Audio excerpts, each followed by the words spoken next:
Hello दोस्तों, welcome to easy to lab tech. आज हम लोग देख रहे हैं order of draw. Order of draw में हम देखते हैं कि सबसे पहले हम किस वायल में, यदि हम फ्लेबोटोमिस्ट हैं तो सबसे पहले हम किस वायल में हम सैंपल कलेक्शन करेंगे। तो ऑर्डर ऑफ ड्रा में हम लोग यही सब देखते हैं। सबसे पहले क्या करते हैं, ऑर्डर ऑफ ड्रा में सबसे पहले हम लोग का क्या आता है, blood culture tube. Blood culture tube aerobic और एनारोबिक दोनों होता है। इसमें दोनों में हम किसी में एक में ले सकते हैं, एरोबिक ले या फिर एनारोबिक ले। उसके बाद हम लोग सेकेंड आता है हम लोग का साइट्रेट वायल या कोगुलेशन वायल या पीटी वायल, जो भी हम लोग का कॉमन शब्दों में कह सकते हैं।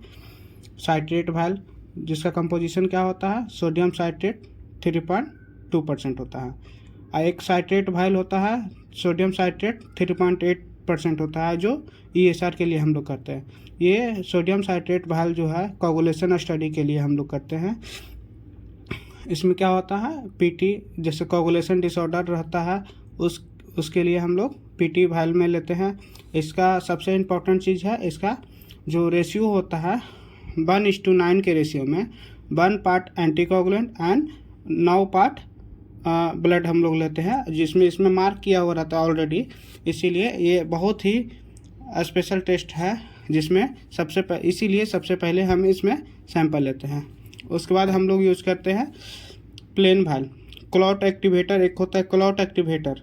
इसमें क्लॉट एक्टिवेटर होता है जो माने क्लॉट करने का प्रोसेस को बढ़ा देता है, जल्दी क्लॉट होने के लिए इसमें क्लॉट एक्टिवेटर। इसी को हम लोग क्या कहते हैं, प्लेन वायल कहते हैं या रेड टॉप ट्यूब कहते हैं। इससे biochemistry test, immunological test, serological test, बहुत सारा टेस्ट इसी से होता है। उसके बाद हम लोग यूज़ करते हैं, ये भी प्लेन वायल ही है, लेकिन ये है जेल। इसमें serum gel with clot activator. ये जो जेल है ये हम लोग का सेल और सीरम को दोनों को अलग सेपरेट कर देता है, अलग कर देता है। यही हम लोग का जो है, इससे भी हम लोग क्या करते हैं, जितना भी सीरोलॉजिकल टेस्ट होता है फिर सीरोलॉजिकल, इम्यूनोलॉजिकल टेस्ट, ये सब सारा हम लोग करते हैं। जितना भी सीरम से होने वाला टेस्ट है वो हम लोग इससे रेड वायल से करते हैं या क्लॉट एक्टिवेटर जेल वायल से भी हम लोग करते हैं।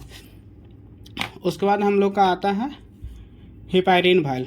हेपाइरिन वायल जो होता है लिथियम हेपाइरिन होता है। इसका कैप जो होता है रेड ग्रीन कलर का होता है, ग्रीन टॉप कलर होता है।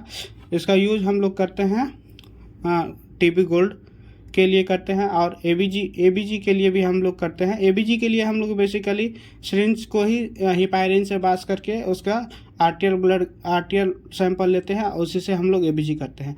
इससे भी हम लोग इम्यूनोलॉजिकल, हार्मोनल और सीरोलॉजिकल कुछ टेस्ट जो होता है वो हम लोग इससे भी हेपाइरिन से भी हम लोग कर सकते हैं। उसके बाद हम लोग का आता है EDTA वायल। EDTA वायल भी होता है दो तरह का, एक K2 और एक K3। EDTA हम लोग यूज़ करते हैं हेमेटोलॉजिकल के लिए। हेमेटोलॉजिकल में जैसे CBC हो गया, ESR भी हम लोग इससे करते हैं। फिर haemoglobin, platelet, RBC count, WBC count, इसके लिए HbA1c करते हैं। HbA1c के लिए भी हम लोग EDTA ही लेते हैं।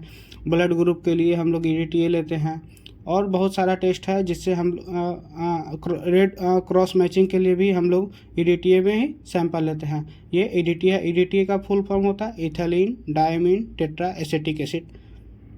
इससे हम लोग इसी को EDTA कहते हैं। उसके बाद लास्ट होता है, ये है sodium fluoride test. Sodium fluoride या ग्लूकोज टेस्ट इसको कहते हैं। ये सोडियम फ्लोराइड ये लास्ट ट्यूब होता है 7 नंबर पे। सोडियम फ्लोराइड हम लोग यूज करते हैं। ये ग्लूकोज को लाइसिस होने से बचाता है। इस ट्यूब में जो होता है सोडियम फ्लोराइड से मिक्स हो जाता है, ब्लड को मिक्स करते हैं। उसके बाद इसका जो होता है ग्लूकोज को लाइज होने से, इस ट्यूब में लाइज होने से बचाता है, जिसके कारण हमें एक्यूरेट वैल्यू प्राप्त होता है। थैंक यू दोस्तों।